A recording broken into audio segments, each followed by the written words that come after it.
What's up guys? Andito na naman tayo sa ating panibagong adventure. This time ay magta-travel naman tayo patungong Caramoan. So nag-joiner na lang kami at nag-start mag-travel simula Maynila patungong Caramoan. Mahigit nga pala 10 hours ang biyahe dito. Sa haba ng biyahe ay kung mahihiluhin ka ay mahihilo ka nga talaga. Basta sa galaan walang hilo-hilo. At pagdating nga dito sa Caramoan ay nag-picture taking muna kami para may remembrance daw. Bago magdagat, tayo muna ay magdasal para sa ating kaligtasan. At dito nga rin para kami magsisimulang mag-island hopping. Dito rin namin bangkang sasakyan at ang waiting area. At ito nga ang unang araw namin sa island hopping. Napakaganda ng araw, maaliwalas at walang ulan. Mahinahon din ang tubig dagat.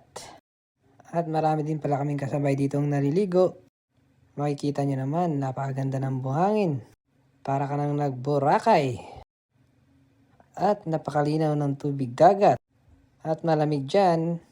Masarap nga rin dyan mag-snorkeling dahil nakikita nyo naman, napakaraming coral sa paligid.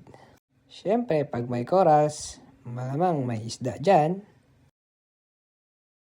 Nakikita nyo naman kung gaano kaaliwalas ang kalangitan at tubig dagat.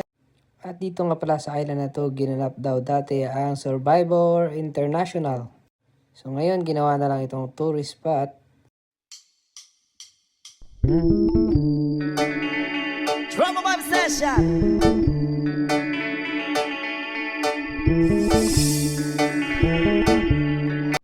At nag-floating cottage din pala kami. Yan, kita nyo naman kung gaano kalinaw ang tubig. At pwede kang maligo dyan dahil mababaw lang yan. Hanggang dibdib lang ang tubig. At hindi lang nag-iisa yan, marami tayo dyan na nagpo-float. At kung gusto nyo naman pumunta sa sandbar, pwede nyo rin puntahan, malapit lang sa floating cottage. At yan, nakikita nyo naman, may paila-ilang tao na nagpipicture. At dito naman yung sinasabi nilang Bangus Island. Dahil dyan sa island na yan, ay may nabubuhay na dalawang bangus na mag-asawa. At malaki pa, hindi ko na pinakita sa video.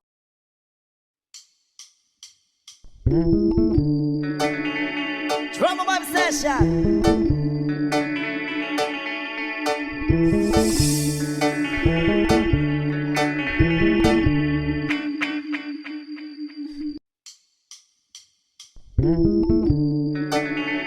Drama Vibe Session.